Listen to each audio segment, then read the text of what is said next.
Hey everyone, it's Kristen, and this is part 8 of my 64 hexagrams challenge that I started a bazillion years ago, and I'm finally finishing it.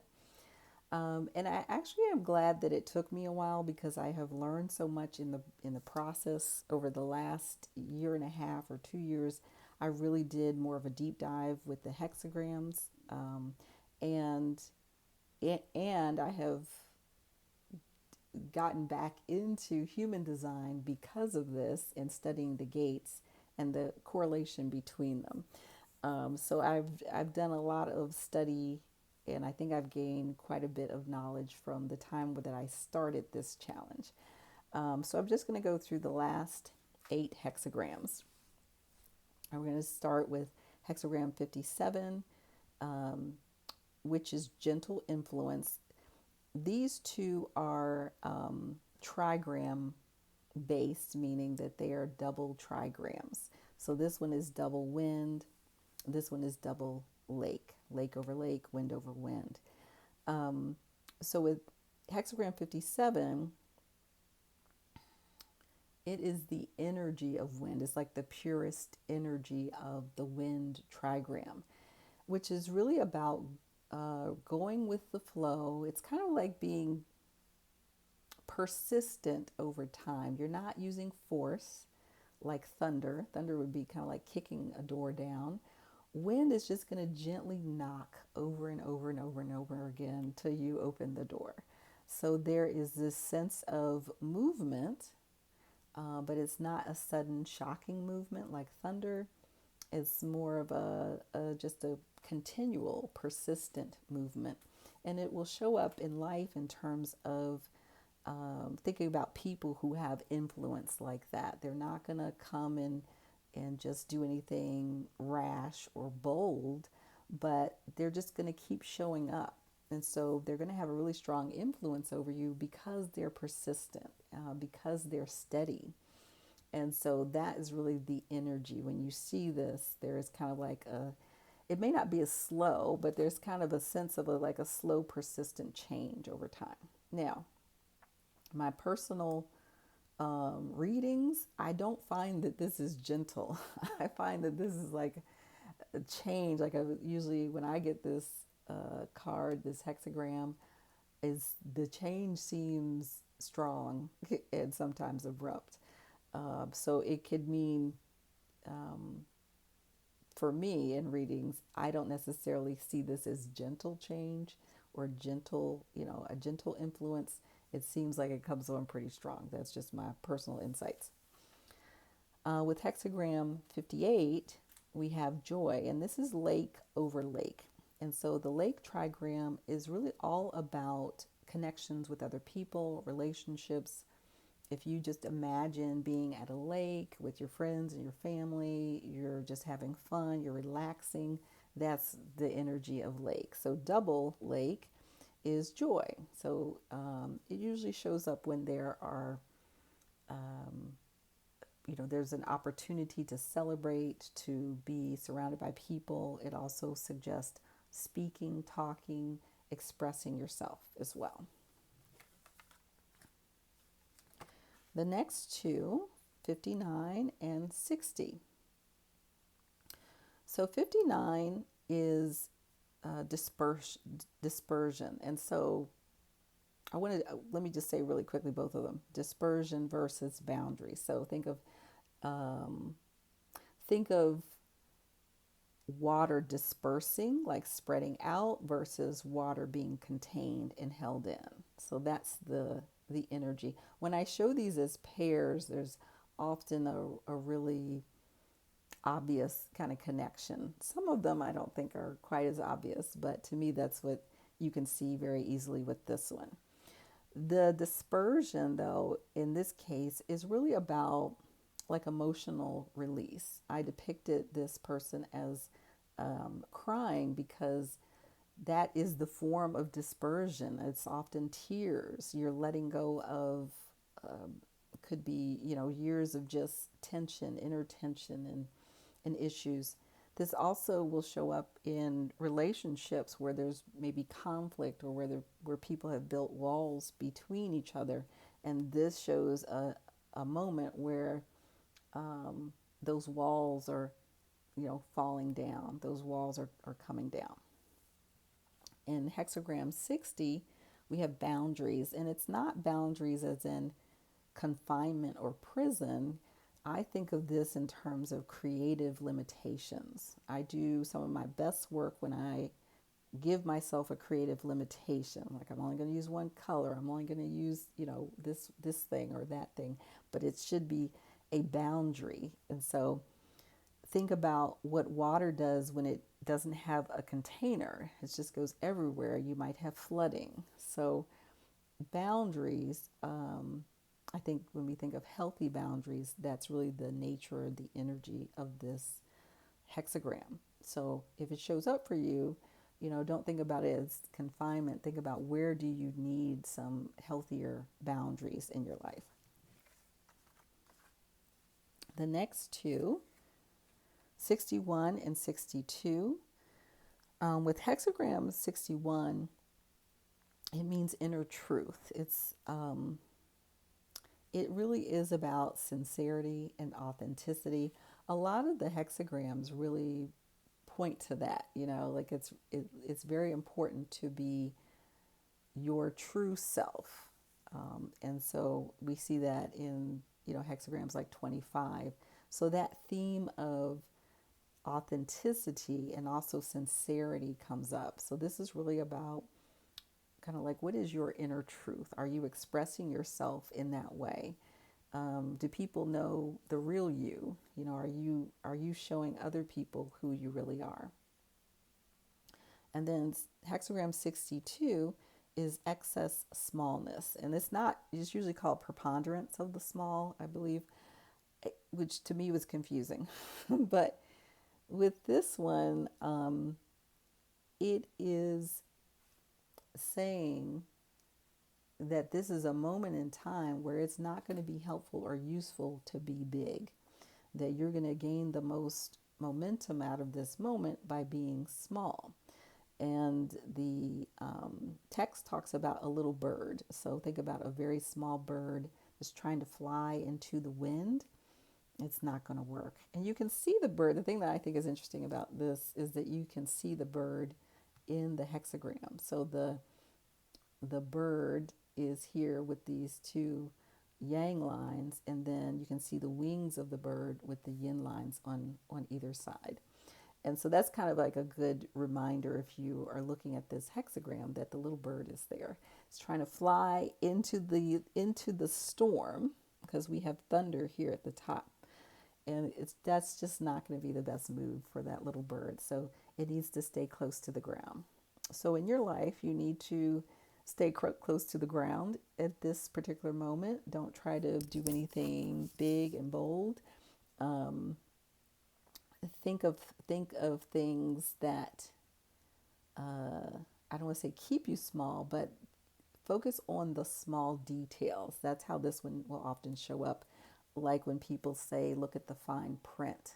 So really focus on the small details. Think about what you can see when you get closer to it, versus if you're flying high up in the air, you can't see all the little details that are important. And then the final two, hexagram 63 and 64. I find that, when I kind of say these to people, they're really confused, because the second to last hexagram is after completion, and then the final hexagram is before completion. So it's like, well, that's weird. They're mixed up. They should be, this should be over here. And I think that what's important to get from these two is that it's saying that this cycle doesn't ever end. So when we look at hexagram 63, it will show up when you've completed something. You may have kind of crossed a finish line, but what it's telling you is that you're never finished. There's always something to do. There's always things that maybe you need to shore up. things that maybe you forgot. You think you're finished, but you might not quite be finished. Um, and so 64 is before completion, which means you're almost there. And it's kind of that state. I think some people kind of stay at that state where they're always almost there. But this one is really just kind of saying you're going back to the beginning oftentimes. Even when you reach the end of a project, you're still maybe transitioning into a new project, for example. So these two are here to tell you that this journey that we've been on since hexagram 1 through now, the journey isn't really over. There's always stuff to do. Even when you think that you're done or you're close to finishing, there's always going to be some little details that you need to pay attention to. So I think that that's just kind of a nice, I like that it ends like that it's not like this one's just completed, you're done. I like that it gives you a circular kind of energy with that. So we did, let's go back. So now we've done 57, 58, 59, and 60, 61 and 62, and our final hexagrams 63 and 64. So thank you for staying with me through this journey. I wanted to go over a couple of resources because I'm always asked, what books do I like to use? And I feel like that has changed as I've gone through all of this. Like I've found some new resources. This is probably my favorite book right now, The Laws of Change, I Ching and the Philosophy of Life by Jack M. Balkin. I think this one is the best, like the one that I usually recommend right now, because I think that it's a simple, okay, I'll say this. It's advanced. It is advanced, meaning if you really want to get into the detail of the hexagrams, this would be for you. This isn't a beginner book, but I think it is a very simple book. That's not a beginner book. I really like that there are keywords here. I think that's really important. And then, it goes into the judgment, the image, the lines. And I really like the translations here. I have found a lot of the translations to be just so diverse. And I had started doing it. Actually, I have done it probably 3 times now. I've done my own translations using like Microsoft Copilot. And I find that those translations are very similar to Balkan's translations. And I think the translations are easier to understand in this than in most of the books that I've seen. So I just think it's an easier or simple read. The explanations are very straightforward. And to me, there's also some symbolic explanation that's given for certain things too that I think is really good. So it's not philosophy. I just want to say I don't really read the I Ching from a philosophical perspective. So if you're not looking for philosophy, then I think this is good. I know it says the philosophy of life, but to me, I don't read this as philosophy. But if you want more philosophy, if you want more of a Taoism and also understanding the energy cycles of like yin and yang and some of the principles, I think this is a really great book. I Ching, the Book of Changes and the Unchanging Truth. This is the author. I'm not going to butcher his name. But this book has a lot of, I will say, things that aren't really the I Ching. Like it's kind of like the I Ching part doesn't start until way in the back. But there's like the natural energy calendar. Like I said, there's lots of really neat pictures and graphs, and If you want to understand like I said, the various energy cycles of nature, just a lot of kind of extra things that are adjacent to, or maybe they are just the I Ching and we just don't understand them. The natural truth of the spiritual realm. This is a really, really great book. And what I also like about the part with the I Ching, I will say this. Hold on one second. Let me find one that I think. What I really like is that some of the information description is a little bit more etymology based than what I've seen. For example, this is one. So hexagram 3 we all know of as difficulty at the beginning. This says to be stationed, to assemble. And so if you look at the etymology, it does bring up assembling and to be stationed, and so this version goes into that, which I think is really helpful. So to me, it gives a bit of a different perspective than what you may have seen. And so there's guidance, the lines, and then there's also a section for specific guidance for different things like marriage, housing, childbirth. It's a little bit, it's a more of a oracular, if you like that. And then again, more commentary that is more, I would say, Taoistic, if that's a word. So these are the two books that I kind of use the most right now, and probably this one more than anything, just looking things up really quickly. And I have also just compiled my own, just really summary. To me, this is very much layperson. Just a little information on the trigrams, the moment, the challenge, the skills, the guidance for each hexagram. And